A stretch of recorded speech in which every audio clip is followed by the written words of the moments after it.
Hello, friends. We are going to start with the first topic, the sphere of personal law. Law is a concept which is having territorial application. There are various types of laws. There is territorial law, which is called as the law of the land, the international law, which is again divided into public international law and private international law, the municipal law, which is the local law, and the personal law. This Hindu law is a part of personal law. So, how did Hindu law evolve? And how did personal law as a special law evolve in India? So, initially, let us first understand that Hinduism is basically a way of life, and therefore, all the rules relating to everything were with reference to Hindu law. Now, what happened was in Indian subcontinent was first uh, has first encountered the advent of Mughals. After which, because the king changed, the law of the land changed, and therefore the personal law of Muslims became the law of the land.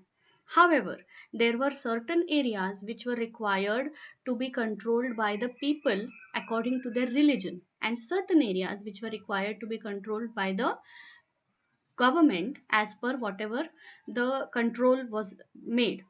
And therefore, the areas like the crime, public administration, police system, and contract, debt, which are not personal in nature, were taken up by the Muslims and kept as a part of the public law.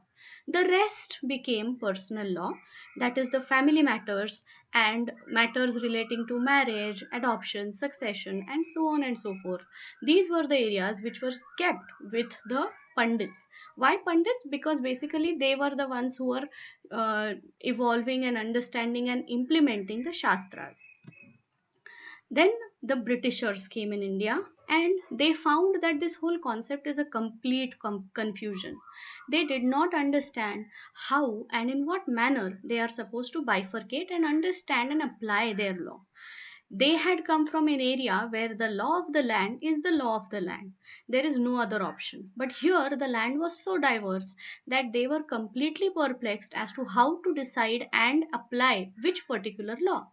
And therefore, the approach which was taken by the Mughals was continued by the Britishers, meaning thereby that the public administration, police, crime control, all these areas, contract, transactions relating to property, these all areas were taken up by the Britishers, and a public law relating to that was made in the form of IPC, Contract Act, Law of Evidence, Law of Property.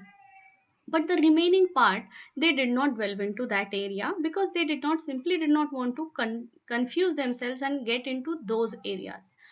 Then, subsequently, after independence, the Constitution of India came, which specified that law includes customs as well as personal law.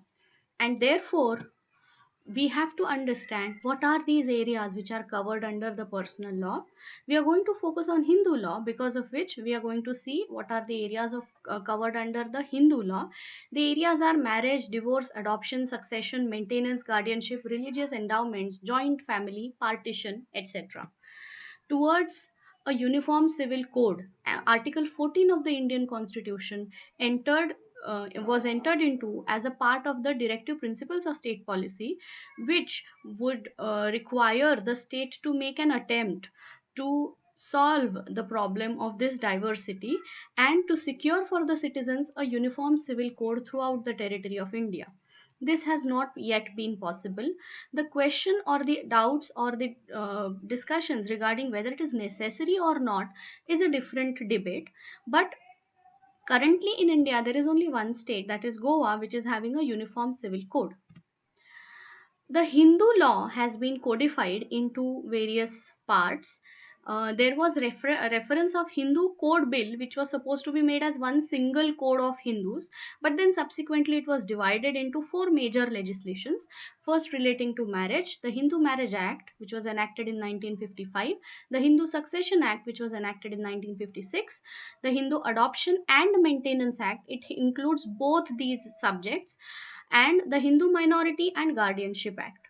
So, this is about the sphere of personal law in India.